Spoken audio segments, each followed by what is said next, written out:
Il dit qu'il avait son lance. Oui, leur lance c'est pour faire une chasse là-haut. Oui. Il dit que c'est des hommes très valeureux et qui... Je suis content de le rencontrer.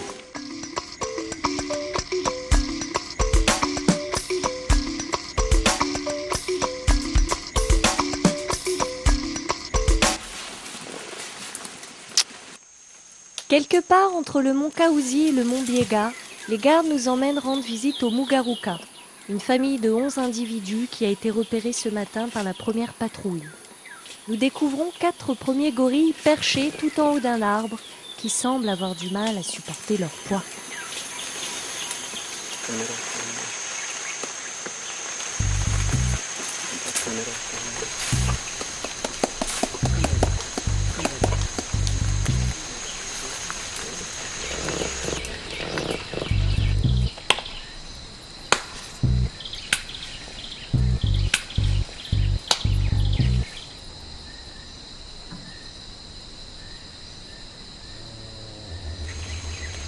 Mugaruka étant bébé a marché dans un piège de braconnier, nous explique un garde, devenant ainsi amputé d'une main à vie. Ça, c'est quoi ce que vous avez en main? Ce sont des pièges pour les guibarnachés et les céphalopes.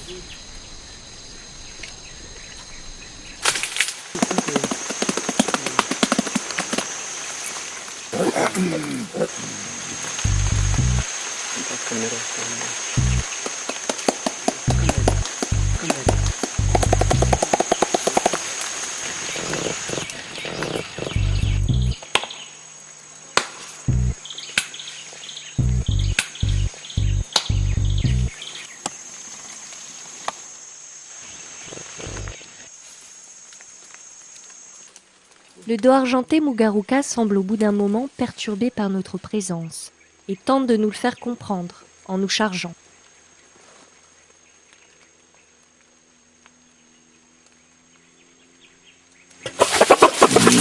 Il pousse un cri strident et bondit en ouvrant grand sa bouche aux dents pointues pour finir par s'immobiliser juste devant nous.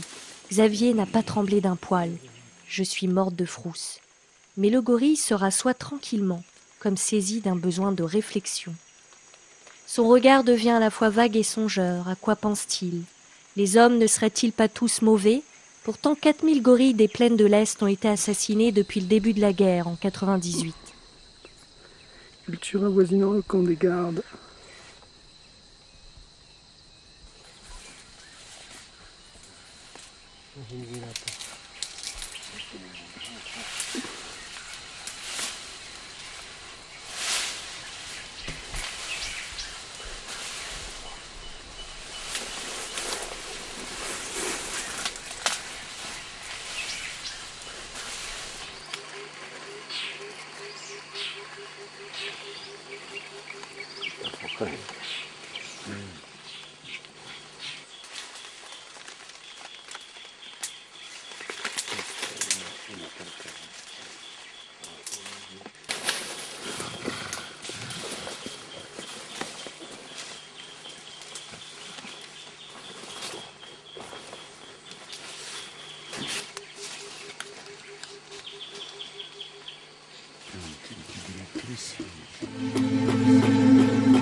Pourquoi il fait ça?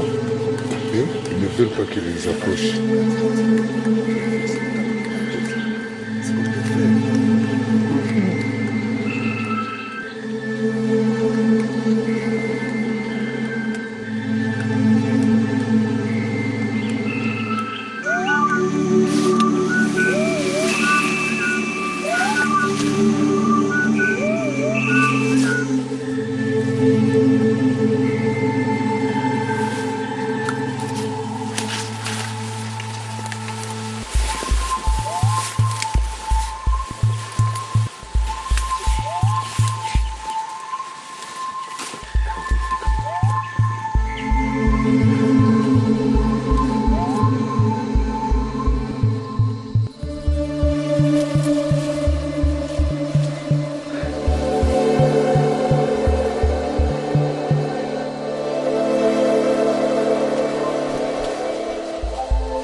travers les bambous, etc., c'est l'endroit où on les a localisés hier.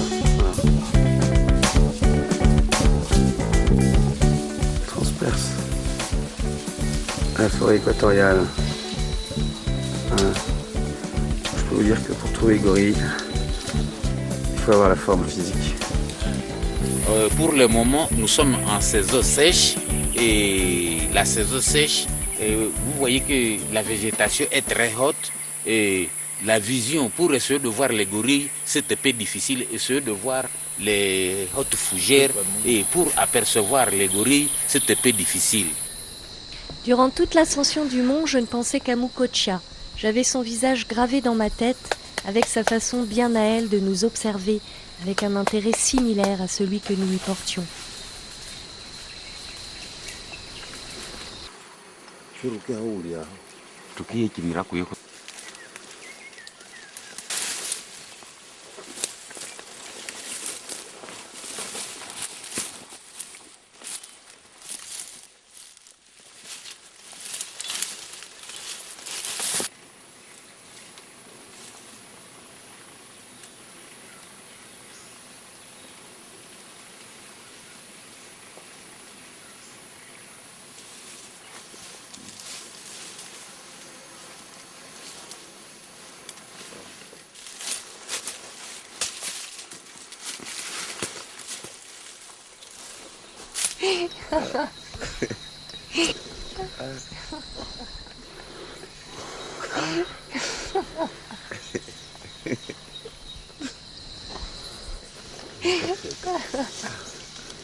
Père Garium, il mange tout.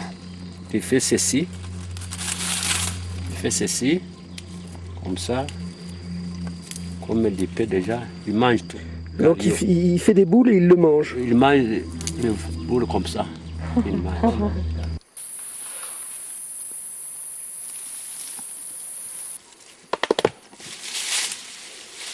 C'est le Silverback Nzanzu, le responsable de la famille Lusenge.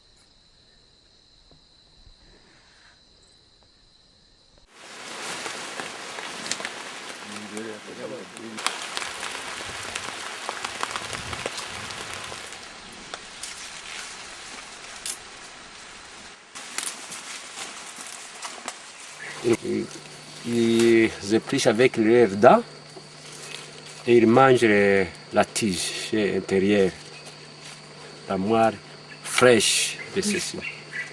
Là où il y a beaucoup d'eau.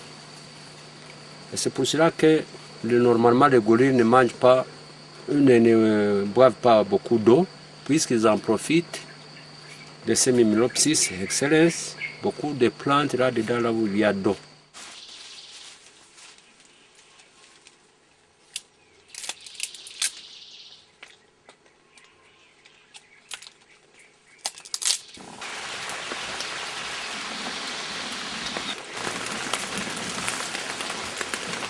Vous avez remarqué, quand il pleut, il s'abrite en dessous des buissons ou bien en dessous des arbres. Makumba et son bébé de 20 jours, c'est Makuba. Le gorille allongé qui est épouillé a pris le nom du chef d'une réserve, mort sur terrain, Umba.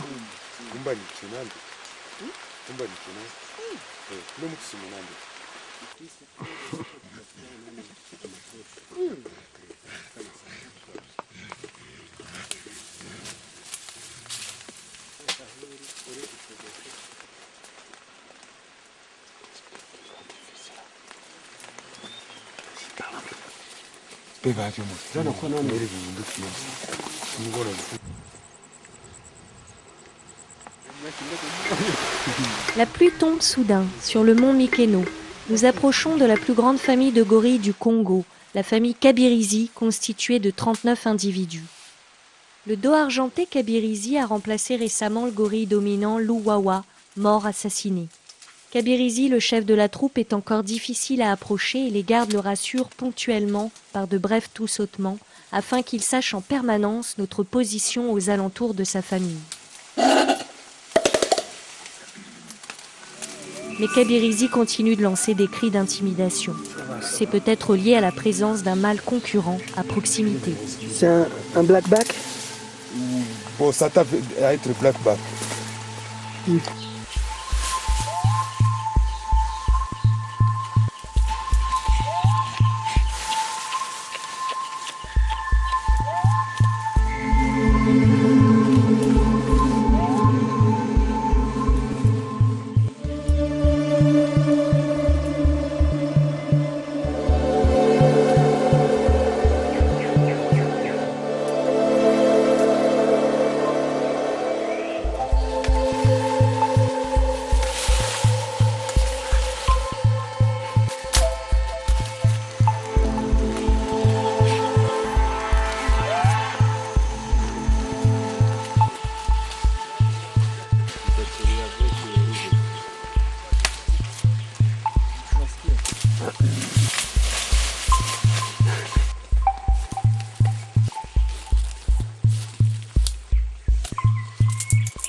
C'est des athlètes.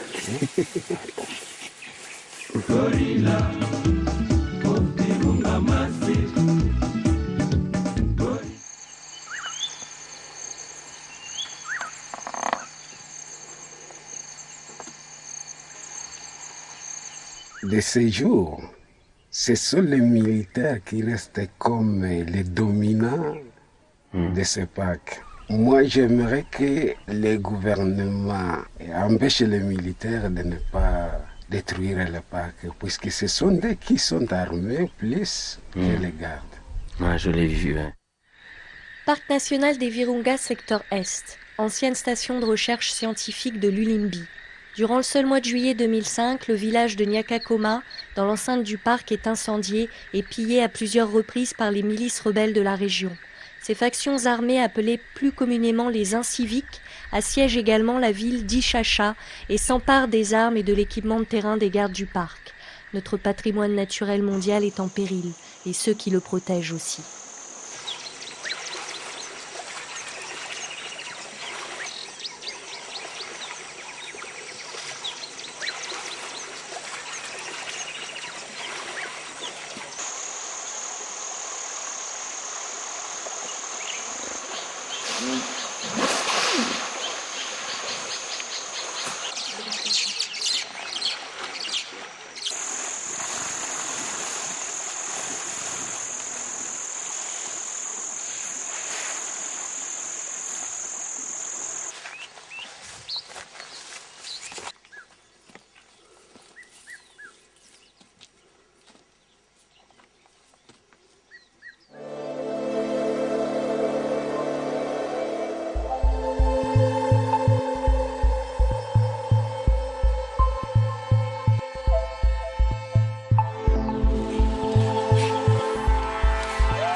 l'Ouganda.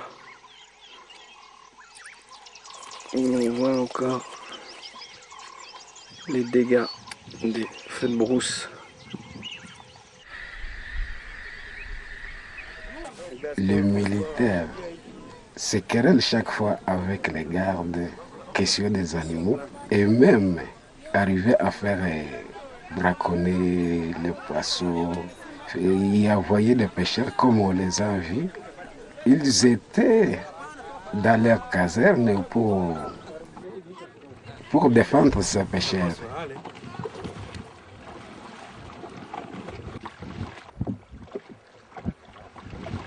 Dans le lac Édouard, le poisson pêché illégalement alimente non seulement les habitants et autres réfugiés suite aux conflits armés, mais aussi les diverses milices cachées au sein de la réserve. Cette pêche frauduleuse réduit considérablement le potentiel de nourriture disponible pour les différentes espèces d'oiseaux qui trouvent refuge aux abords du lac.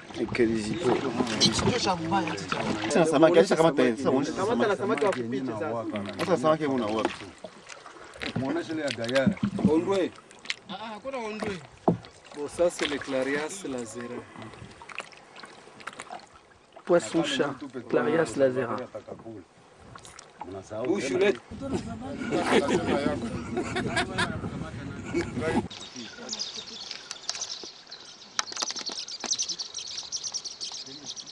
Les militaires étant de l'autre côté de la rive, ces éléphants sont morts 2 jours après notre passage.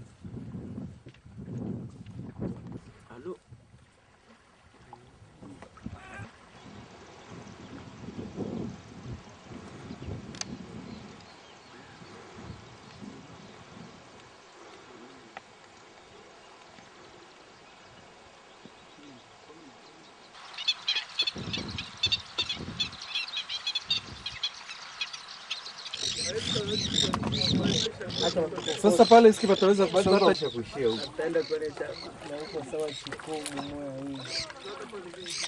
kwanza ule hapa kwa waende tena.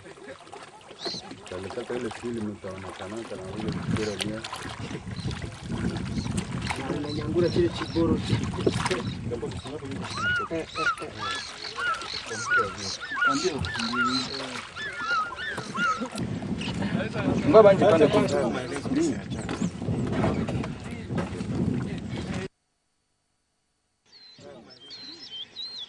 T'as passé une bonne journée, ma beauté? Ouais, ça va.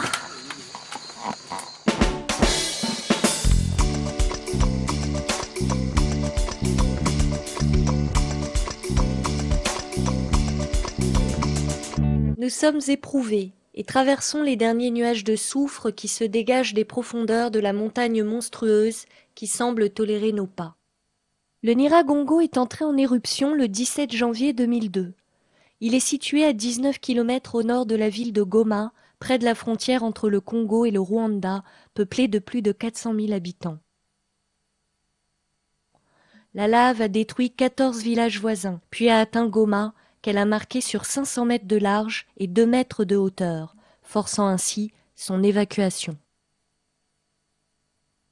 Soudain, un lac couleur de sang surgit du fond d'un précipice.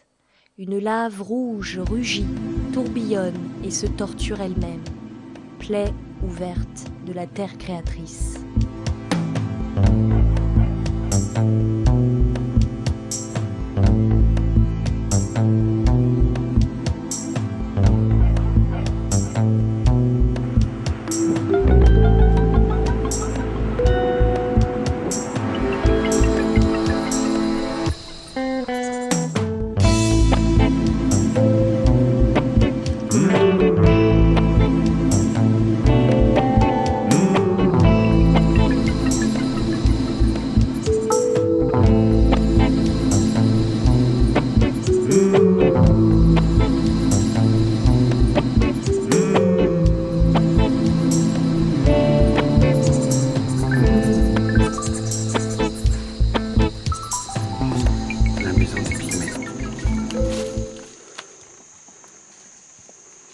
Lors des récents affrontements, les pygmées Mbouti se sont réfugiés dans la forêt, mais ils ont tout de même été cannibalisés par les milices de la région. Les pygmées sont considérés comme des sous-hommes et investis de pouvoirs surnaturels selon les dires des Congolais. Si l'on marche sur le pied d'un pygmée, cela atténue le mal au pied. Ou pire encore, si l'on viole une femme pygmée, on s'enlève le mal de dos.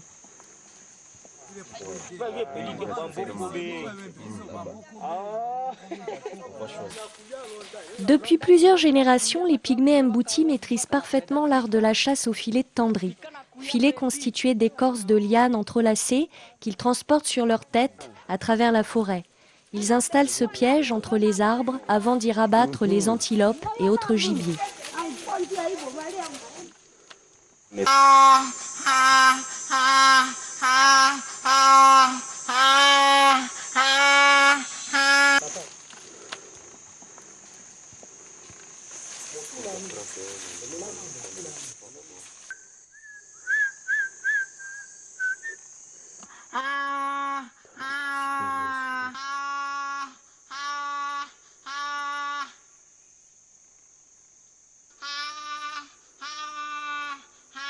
Cependant, une nouvelle législation les empêche de chasser suffisamment pour nourrir leur village.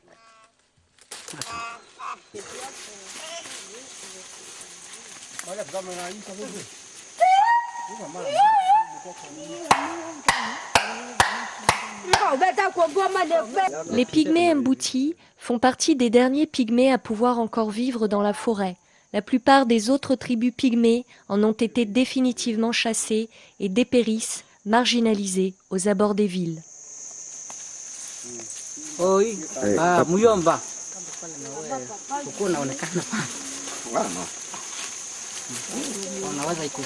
Ça, c'est du charme.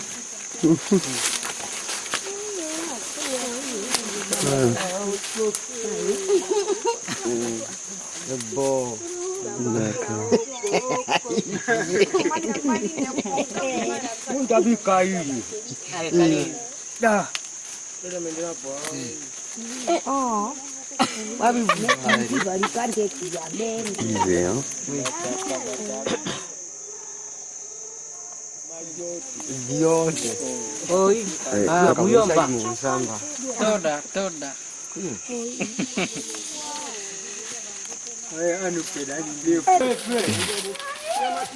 Ils étendent le filet de l'autre côté, en fait.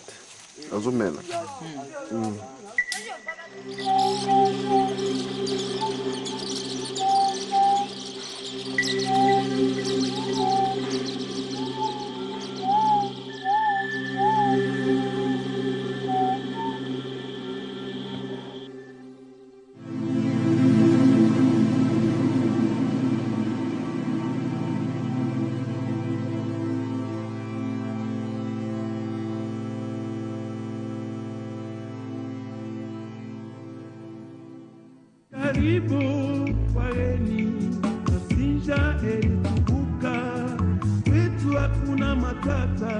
Welcome in Africa.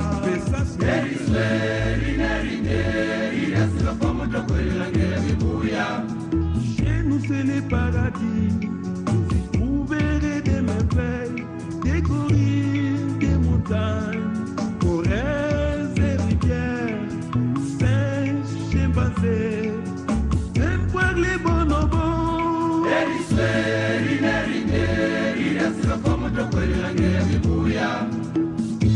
Dan Hooknell, Joe Carto, Rebecca Guinea.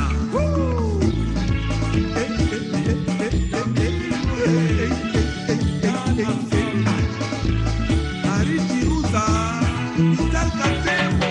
Gorilla, Eshe Chavirimu. Gorilla, Optimunga Masi. Gorilla, Zaka Uzidiega.